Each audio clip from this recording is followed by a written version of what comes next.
Neuroendoscopy is a promising procedure for the diagnosis and treatment of brain tumors. Based on an image generated by the endoscope, it can be split into two basic types: rod lens, in which it is transmitted by a series of lenses, and fiber optic, in which it is transmitted through a fiber optic cable. In addition, endoscopes can also be coaxial, where the endoscopes and other instruments work in parallel through a single sheath, or non-coaxial, in which the endoscope and other instruments are independent. Neuroendoscopy has wide applications in the visualization and resection of transcranial tumors. The main benefit of endoscope-assisted transcranial surgery is simple: improved visualization. Endoscopes enhance visualization and allow the surgeon to reach remote areas of the brain with minimal invasiveness. The primary function of the endoscope in transcranial tumor resection is to serve as an adjunct to the surgical microscope, particularly in minimally invasive approaches. The endoscope serves to 1. Clarify anatomy that is not clearly seen with the microscope, thus protecting vascular and neural structures from inadvertent damage during dissection, and 2.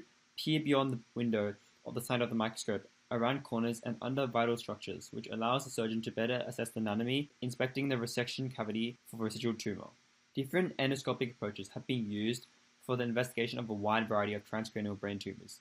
These include a supraorbital approach for investigating the anterior aspect of the olfactory groove, the inferior aspect of the optic nerve, the sella turcica, the upper third of the dorsum sella, the interpendicular space, the anterior aspect of the third ventricle, and the medial aspect of the middle fossa.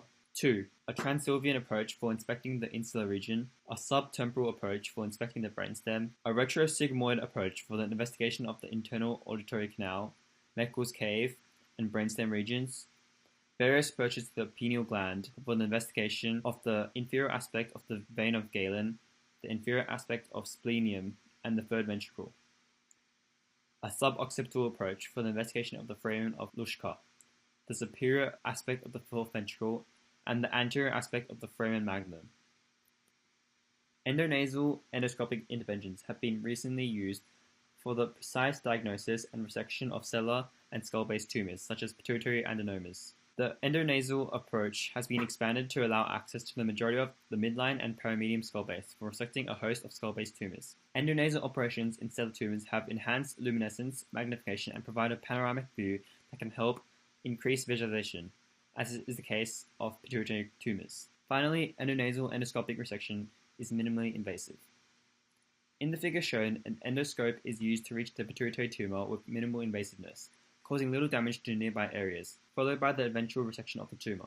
Several endoscopic endonasal approaches, including transcribiform, transsephmoid, transplanum, transtuberculum, transsphenoid, transclival, transodontoid, transpterygoid approaches, have been developed and utilized for the diagnosis of common tumors like pituitary adenomas, meningiomas, esthesioneuroblastoma, and chordomas, and can reach anatomic regions of the brain such as the sella turcica, the suprasellar region, the anterior fossa, medial middle fossa, clivus, petrous apex, and infratemporal fossa.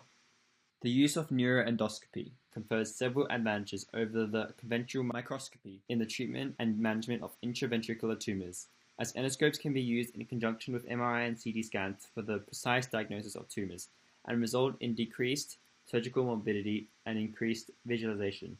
In select cases, such as when the tumor is small, soft, and relatively avascular, the endoscope may also be used for the complete resection of intraventricular tumors. In choosing the appropriate trajectory for approaching intraventricular tumors, surgeon must consider several details. It is important to leave some space in the ventricle between this entry site and the lesion, as shown in the figure. This enables a full view of the tumor, including its blood supply and attachments to the ventricular wall or choroid plexus, and the relationship of the tumor to vital structures, such as the fornix. An approach that directly enters the tumor largely defeats the purpose of using the endoscope. For the resection of tumors in the lateral ventricle, proper orientation should first be attained after the ventricle is entered. The tumor is identified and its blood supply and attachments are noted. If indicated, a biopsy sample may also be taken with a cup forceps. Tumor resection then begins with coagulation of the surface of the lesion. Copious irrigation with lactated Ringer's solution is needed throughout the surgery to clear blood and debris from obstructing the view. Cystic components, if presented, should be opened and drained. The tumor is then removed piecemeal.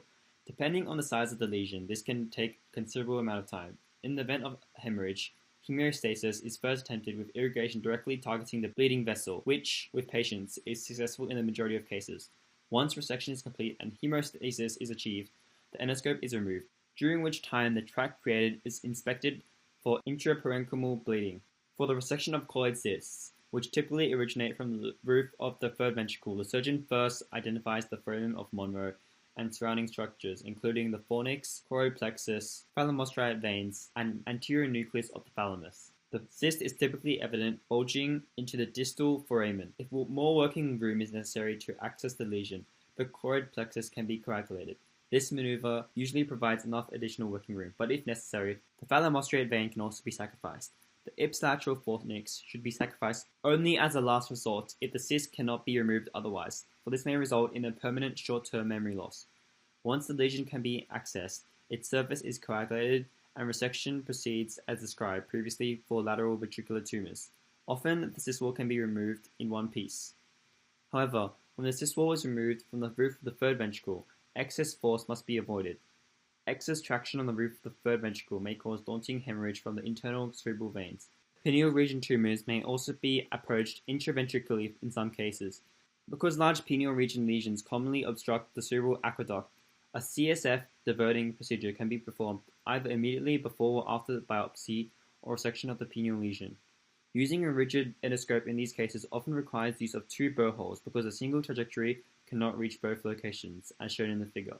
Therefore, a flexible neuroendoscope may be preferable because both procedures can be performed from a single burr hole. Intranscranial approaches to the pineal region, including supracerebellar, infratentorial, and occipital transtentorial approaches. The endoscope is advantageous for inspecting the third ventricle and the vein of Galen for residual tumor. So in conclusion, endonasal endoscopic resection is minimally invasive. It is a beneficial adjunct to the microscope in identifying tumor margins to enable maximal resection, as is the case for insular gliomas. It assists in identifying and clarifying structures within the operative field, allowing for safe and maximal tumor resection.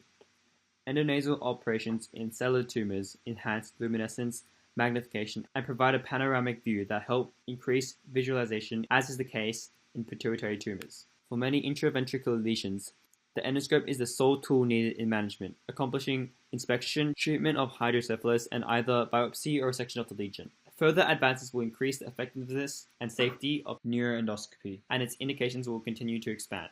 For example, with improved instrumentation, complete resection of more complex intraventricular tumors will be possible. Similarly, indications for endonasal approaches will increase with more versatile instruments and improved techniques in repairing the skull base.